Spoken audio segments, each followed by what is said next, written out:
Hi YouTube, it's Dale from Beauty in the Empty Nest, and today I'm going to do another foundation review. I've really gotten into trying these different foundations, and first of all evaluating how they apply, blend, look, all those kinds of things, but also taking it now from the critical lens of how does it work also for more mature skin. So if you want to see, I am going to go through a review of the Nars Sheer Glow.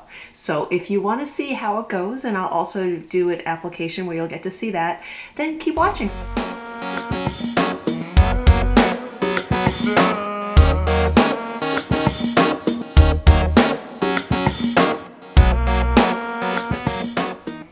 Okay, so you're ready to see about Nars Sheer Glow. Now this is a very much hyped foundation.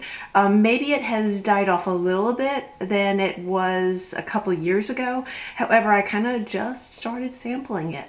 So how does this go? Well, first of all, it's supposed to be more of a medium coverage, and despite its name of Sheer Glow, it's not supposed to be a radiant, glowing type of foundation. It is supposed to be more satiny, kind of not matte, but not glowy, radiant. It's supposed to be quite buildable, it's supposed to be very blendable, and it's supposed to have fairly decent longevity throughout the day. So I have now been using this for about 2 weeks. There was one day in there that I sampled one other foundation, which after one day I knew was the end of it, and I'll try and do a review of that one maybe another week or so. But I really wanted to give this a good test to see how it worked. So right now you're seeing it. I did buy, it comes in a glass container and it comes with this cap in this way. It does not have a pump.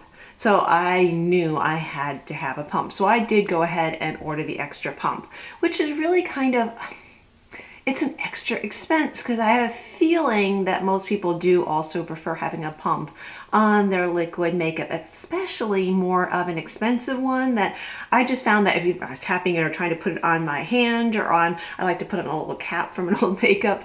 As I put it on there, I was so fearful that a whole bunch was going to spill out. So I felt like it was a pretty good investment for me to be able to go ahead and get the pump. So the makeup is a little pricey, the pump is a little bit more. I have heard, I don't know for sure, that you can also buy a pump from MAC and it's a little bit less pricey. I'll have everything listed down below. So if you did get that, it would just have this kind of a cap. So, however, I did get the pump and I used the pump. The pump does not come with another cap, which I kind of wish. It has a little locking mechanism, but I really kind of wish it also had another cap on top of it too. But here goes. So what color I have gone back and forth so many different times with different colors, sampling different things. I have more of a yellowish tone to my skin, but not too yellow. I'm more of like the lightish medium beige, so like the sand, the ecru's, but not with the pink tones too much in it. And I really went back and forth. I had about 5 different colors I tried. The one that I ended up settling on, actually that I have on right now, is medium 1 or Pajab. It will all be linked down below. So if you are more of a skin texture as the skin tone as myself, I am also, if you're in a Laura Mercier, I was always in the ecru. And MAC, I tend to be an NC25, but sometimes that's a little light. Like right now, I might be able to pull that off during the summer, even though I don't tan. You just have a little bit more color still to your body.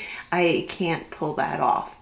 So just to give you some kind of a reference point. Okay, Nars Sheer Glow.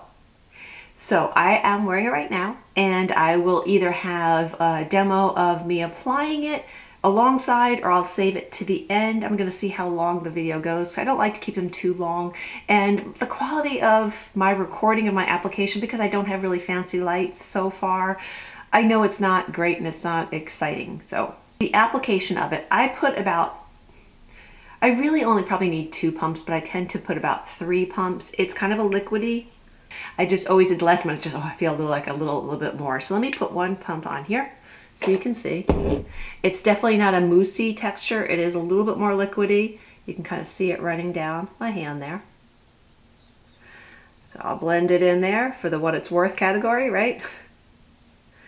It really blends really nicely. I have been applying it several different ways. Now, the Nars sales rep had told me that they suggest you apply it with your fingers. So that's the first time that's the way I had applied it. And I think a year or two ago I had tried this before and just used my fingers. That does not work for me. I don't know what it is, but it does not apply well for me. However, I can apply it with a beauty blender, I can apply it with a brush, any type of a blending brush. It really wasn't that particular, and it really worked really well. If I use a brush, I usually did finish up quickly with a little dabbing of a beauty blender just because I like to kind of make sure none of the bristles or anything like that is showing. Oh, Bailey's coming to join us.